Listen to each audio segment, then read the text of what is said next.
আজ থেকে সন্ধ্যে 7টার সময় দেখা যাবে না কথা। সেই সময় আরম্ভ হবে নতুন সিরিয়াল ওমর দরদিয়া। বহুদিন পর টেলিভিশনের পর্দায় ফিরছেন রনিতা দাস।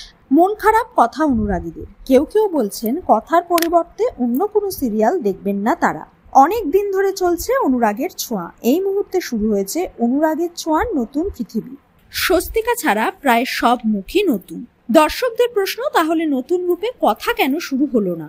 আপাতত কিছুদিন 5টা স্লটে দেখা গেলেও কথার নতুন পৃথিবী শুরু হওয়ার সম্ভাবনা একেবারেই নেই। স্টার জলসা আস্তে আস্তে ফিরিয়ে আনবে জলসার সব জনপ্রিয় জুটিদের। আবারও অ্যাক্রোপলিস এন্টারটেনমেন্টের প্রযোজনায় আসছে গোরা ও এলার গল্প। মুখ্য ভূমিকায় থাকবে গৌরব চ্যাটার্জি এবং সোলাঙ্কি রায়। অ্যাক্রোপলিস এন্টারটেনমেন্টের গাঁটছড়ায় তাদের জুটি ছিল যথেষ্ট প্রশংসনীয়। খড়ি চরিত্রটি বিদায় নেওয়ার পর থেকেই টিআরপিও কমতে থাকে, তাই আবার তাদের একসাথে ফিরিয়ে আনছে জলসা। সূত্র বলছে, এরপর যাদের তারা ফিরিয়ে আনতে পারে তারা হলেন সাহেব ভট্টাচার্য এবং সুস্মিতা দে।